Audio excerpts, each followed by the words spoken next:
Alors dans cette vidéo, on va corriger les exercices sur la somme de deux vecteurs ou plus. On commence donc par l'exercice numéro 6, où on vous donnait des vecteurs U et V. Il fallait dans chaque cas, en prenant le point A comme point de départ, tracer la somme U plus V. Donc dans la première question, on va commencer par placer le vecteur U en partant du point A. Donc le vecteur U en abscisse, il fait 1, 2, 3 carreaux vers la droite. Et en ordonnée 1, 2, 3, 4. Donc ici je fais 1, 2, 3, 1, 2, 3, 4. Donc on commence par placer le vecteur U. Et à la suite du vecteur U, on va placer le vecteur V. Alors le vecteur V, il va de 1 vers la gauche et 3 vers le haut. 1, 1, 2, 3. Le vecteur V est ici. Et donc la réponse que je vais faire en pointillé, le vecteur U plus V, il est ici. Dans la deuxième question, pareil, on place d'abord le vecteur U au niveau du point A, donc le voici. Et à la suite du vecteur U, on va placer le vecteur V. Alors le vecteur V, il va de 2 vers la droite, 2 vers le bas. Donc on part d'ici, on fait 1, 2, 1, 2. Ici, c'est le vecteur V.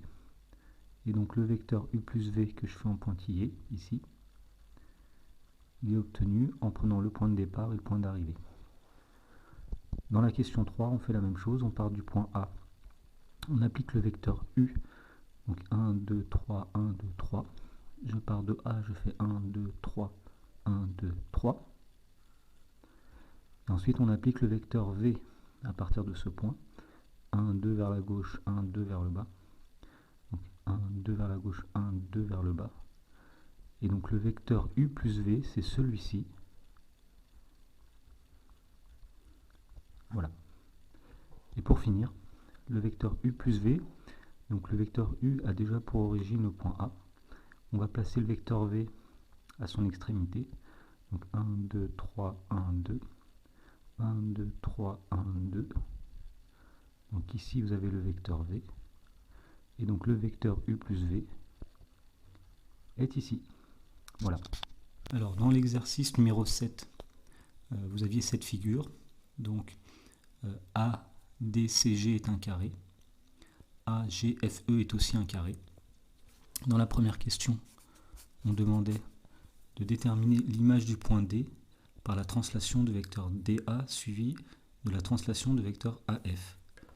Donc ici, si on suit le chemin, on part du point D, on applique le vecteur DA, on arrive au point A.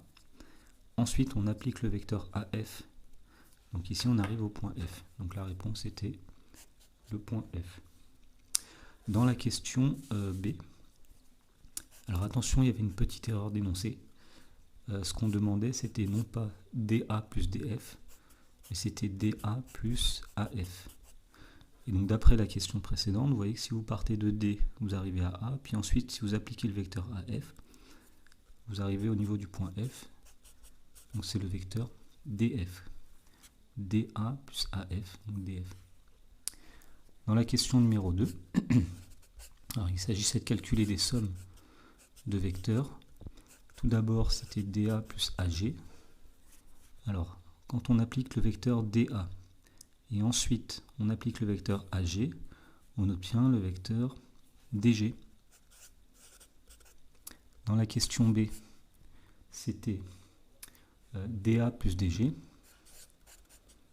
Donc DA plus DG. Alors le vecteur DA est ici, le vecteur DG est ici. Et pour faire la somme, il faut les appliquer l'un à la suite de l'autre. Donc DA, on arrive en A. On applique le vecteur DG en partant de A, donc on arrive au niveau du point F. Donc le vecteur obtenu, c'est le vecteur DF. Dans la question C, il s'agissait de calculer CA plus EF. Alors CA plus EF, donc on part du point C, on applique le vecteur CA, on arrive ici. A la suite, on applique le vecteur EF qui est égal au vecteur AG. Donc CA plus EF, ça donne CG. Question D. Alors c'était EG plus DA. EG plus DA. Alors le vecteur EG, plus le vecteur DA, donc EG plus DA, ça donne EF. Question E. EG plus CA. Donc EG plus CA, donc EG plus CA, on est revenu au point de départ. Autrement dit, on a le vecteur nul qui correspond à une translation où rien ne bouge. Et pour finir, DE plus FC.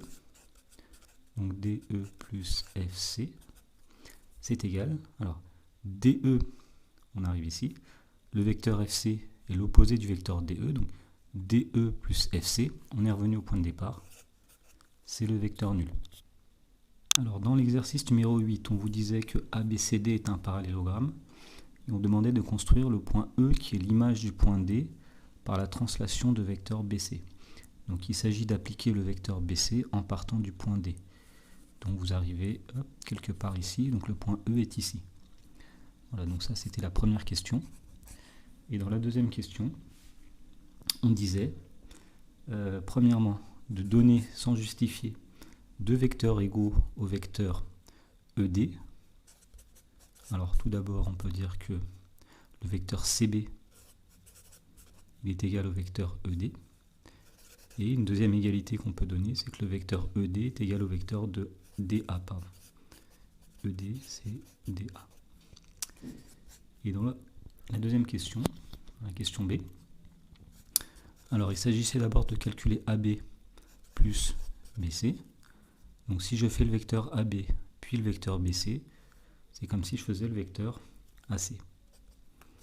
Donc ici, c'est AC. Ça, c'est la relation de Chasles. Deuxièmement, quand on fait ED plus CB, alors c'est égal. Donc le vecteur ED plus le vecteur CB qu'on va appliquer à la suite. Au total, donc ED plus CB, on obtient EA.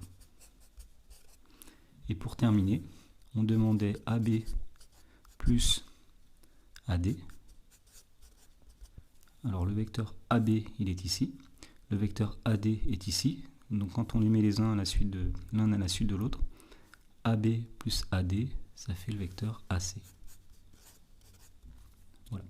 Dans l'exercice numéro 9, il s'agissait de compléter des égalités. Il n'y avait pas besoin de faire de figure, disons que c'était de la relation de Chasles.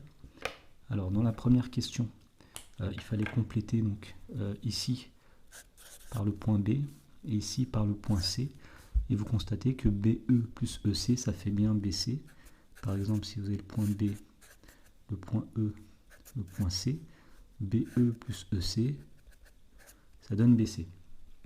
Alors, dans la question numéro 2, ici, c'était AB plus BC. AB plus BC, ça donne AC. Dans la question 3, attention, il y avait une petite erreur d'énoncé. Il manquait un moins ici. Voilà. Donc ici, c'était OP plus MO qui était égal au vecteur donc moins PM.